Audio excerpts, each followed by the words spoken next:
നമസ്കാരം, ഞാൻ രാജീവ് ഗോപാലകൃഷ്ണൻ.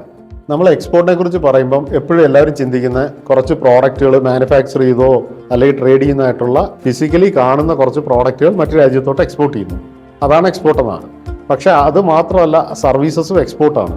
സർവീസസ് ആകുമ്പോൾ IT services, BPO services, accounting സർവീസുകൾ, ഇങ്ങനെ 100 കണക്കിന് സർവീസുകളിനെ സർവീസ് എക്സ്പോർട്ടായിട്ടാണ് ട്രീറ്റ് ചെയ്യുന്നത്.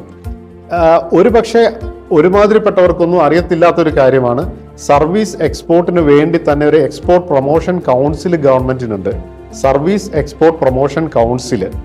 ആ കൗൺസിലിൽ നിങ്ങൾക്ക് രജിസ്റ്റർ ചെയ്യാൻ സാധിക്കും നിങ്ങളൊരു സർവീസ് പ്രൊവൈഡർ ആണെങ്കിൽ.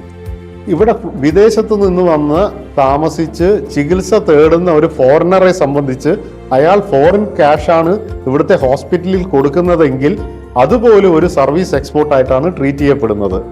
അപ്പോൾ നിങ്ങൾ ആലോചിച്ച് നോക്കണം സർവീസ് എക്സ്പോർട്ടിൻ്റെ വ്യാപ്തി എന്തുമാത്രം ഉണ്ടെന്ന്.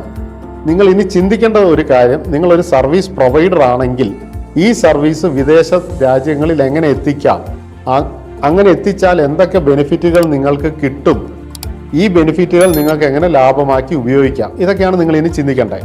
ഇനി നിങ്ങളുടെ അറിവിലേക്കായി ഒരു കാര്യം കൂടി പറയാം.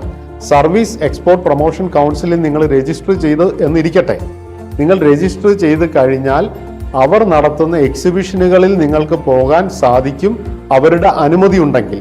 ആ അനുമതി കിട്ടി നിങ്ങൾ അതിന് പോവുകയും ചെയ്യുകയാണെങ്കിൽ ഗവൺമെൻറ് നിങ്ങളുടെ യാത്രാ ചെലവിലെ ഒരു പങ്ക് തിരിച്ച് നിങ്ങൾക്ക് തരും, നിബന്ധനകൾക്ക് വിധേയമായിട്ട്.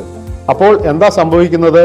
നിങ്ങൾക്ക് നിങ്ങളുടെ സർവീസ് ബിസിനസ്സിനെ വളർത്താൻ പറ്റുന്നതാണ്.